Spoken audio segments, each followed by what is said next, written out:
So ഈ power corruption എന്ന് പറയുന്ന സാധനം, അതേപോലെ ഫ്രണ്ട്ഷിപ്പിൽ ഉണ്ടാക്കുന്ന പ്രശ്നങ്ങൾ, ഇതൊക്കെയാണ് ഈ സിനിമയിൽ പറഞ്ഞു വരുന്ന പ്ലോട്ട് എന്ന് പറയുന്നത്, അല്ലെങ്കിൽ ഇതിന്റെ മെയിൻ പ്ലോട്ട് എന്ന് പറയുന്നത്.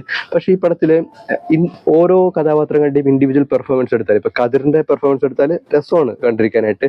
അദ്ദേഹത്തിന് വേണ്ടിയിട്ട് ഡബ് ചെയ്തിട്ടുള്ളത് സഞ്ജു ആണെന്ന് തോന്നുന്നു. നല്ല സൗണ്ട് ആയിരുന്നു. അപ്പൊ കതിറിന്റെ പെർഫോമൻസ് ഇൻഡിവിജ്വൽ നോക്കിക്കഴിഞ്ഞാൽ രസമാണ് കണ്ടിരിക്കാനായിട്ട്, നന്നായി തന്നെ ചെയ്തിട്ടുണ്ട്. ഹക്കീം ഷായുടെ ഇൻഡിവിജ്വൽ പെർഫോമൻസ് നോക്കിക്കഴിഞ്ഞാലും സൂപ്പർ ആയിരുന്നു കേട്ടോ. അടിപൊളി തന്നെ അദ്ദേഹം പെർഫോം ചെയ്തിട്ടുണ്ട്. അതിനേക്കാളും ഒരു കാര്യം പറയാൻ വിട്ടുപോയി. ഈ ഹക്കീം ഷായെ ആദ്യം ഇൻട്രൊഡ്യൂസ് ചെയ്യുന്ന സമയത്ത് അവിടെ യൂസ് ചെയ്തിട്ടുള്ള ക്യാമറ വർക്ക് കിടിലമായിരുന്നു. അതിലൊരു മിറർ ഷോട്ട് അദ്ദേഹം ഉപയോഗിച്ചിട്ടുണ്ട്, സുരേഷ് രാജൻ ചെയ്തിട്ടുണ്ട്. നമുക്ക് തന്നെ കൺഫ്യൂഷൻ ആയി പോകും, അതായത് ശരിക്കും മിററിൽ എടുത്തതാണോ ബോഡി ഡബിളിനെ വെച്ച് ചെയ്തതാണോ നമുക്ക് തന്നെ കൺഫ്യൂഷൻ ആയി പോകും. ആ ഷോട്ട് ഗംഭീരമായിരുന്നു. ഇനി ഹക്കീം ഷായുടെ പെർഫോമൻസിലേക്ക് വന്നു കഴിഞ്ഞാൽ 2 ഗെറ്റപ്പിലാണ് അദ്ദേഹം ഈ സിനിമയിൽ ചെയ്തിട്ടുള്ളത്. ഒന്ന് ഫുൾ താടി വെച്ചിട്ടുള്ളത്, പിന്നെ താടിയെല്ലാം കളഞ്ഞ് മീശ മാത്രം വെച്ചിട്ടുള്ള ഒരു ഗെറ്റപ്പും.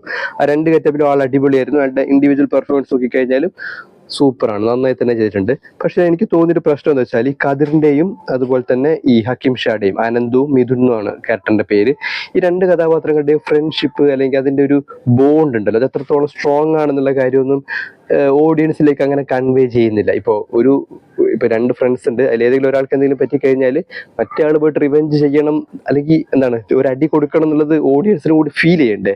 അങ്ങനെ നമുക്ക് ഇമോഷണലി കണക്ട് ചെയ്യുന്ന സാധനങ്ങളൊന്നും ഈ പടത്തിലില്ല. ഇവരുടെ ഫ്രണ്ട്ഷിപ്പ് ഒന്നും അത്ര കണ്ട് വലിയൊരു കെമിസ്ട്രി ഉള്ളത് പോലെ ഒന്നും നമുക്ക് ഫീൽ ചെയ്യില്ല.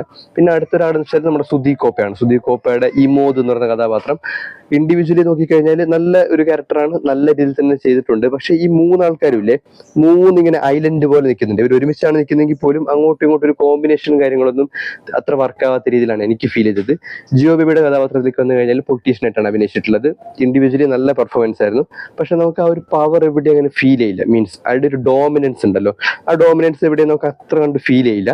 പക്ഷെ ഈ ജിയോ ബേബി അല്ലാതെ വേറൊരു, ഞാൻ നേരത്തെ പറഞ്ഞില്ലേ ഒരു മാമൻ അഭിനയിച്ചിട്ടുണ്ടെന്ന് പറഞ്ഞില്ലേ, കുറച്ച് ഏജ്ഡ് ആയിട്ടില്ലേ, അദ്ദേഹത്തിന്റെ ഡയലോഗ് ഡെലിവറിയിലൊക്കെ നമുക്ക് ശരിക്കും പവർ ഫീൽ ചെയ്യും. ഒരു രാഷ്ട്രീയക്കാരൻ, കുറെ ഈ അനുയായികളുള്ള രാഷ്ട്രീയക്കാരൻ സംസാരിക്കുന്ന അതേ ടോണും ഒരു സ്ക്രീൻ പ്രസൻസ് ഉണ്ടല്ലോ, അത് ശരിക്കും ആ 2ാമത്തെ പൊളിറ്റീഷ്യനായിട്ട് അഭിനയിച്ച ഏജ്ഡ് ആയിട്ടുള്ള ആക്ടറിൽ നിന്ന് കിട്ടി. പക്ഷെ ജിയോ ബേബി ചെയ്യുന്ന സമയത്ത് നമുക്ക് അത്ര കണ്ട് ഫീൽ ചെയ്യില്ല. പക്ഷെ നന്നായി ചെയ്തെന്ന് വെച്ചാൽ നന്നായി ചെയ്തിട്ടുണ്ട്, പക്ഷെ അത്ര കണ്ട് തന്നെ വർക്കായില്ല. ഇനി സിനിമയിലെ ഫീമെയിൽ ക്യാരക്ടേഴ്സിലേക്ക് വന്നു കഴിഞ്ഞാൽ വലിയ ഇമ്പോർട്ടൻസ് ഒന്നുമില്ല. ഒരു നായിക വരുന്നുണ്ട്, നായികയ്ക്കും അങ്ങനെ പറയത്തക്ക വലിയ സീനൊന്നുമില്ല. ഒരു കൂട്ടത്തലിന്റെ ഇടയിൽ വന്നിട്ട് 2 ഡയലോഗ് പറയുന്നുണ്ട്.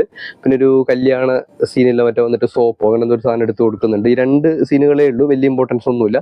പിന്നെ ഇതിൽ അനന്തു എന്ന് പറയുന്ന ക്യാരക്ടർ, അതായത് ഹക്കീം ഷായുടെ അമ്മയായിട്ട് അഭിനയിച്ചിട്ടുള്ള ഒരു കഥാപാത്രമുണ്ട്. കുറച്ചേ ഉള്ളൂ, പക്ഷെ ആ കഥാപാത്രം വളരെ സ്ട്രോങ് ആയിട്ട് എനിക്ക് തോന്നി. കാരണം അവർ പറയുന്ന ചില സ്റ്റേറ്റ്മെന്റുകളൊക്കെ ഉണ്ട്. ഇപ്പോഴും ഈ കാസ്റ്റിസം എന്ന് പറയുന്ന സാധനങ്ങളൊക്കെ എപ്പോഴും മനസ്സിൽ വെച്ച് നടക്കുന്ന ചില ആൾക്കാരുണ്ടല്ലോ, അങ്ങനെ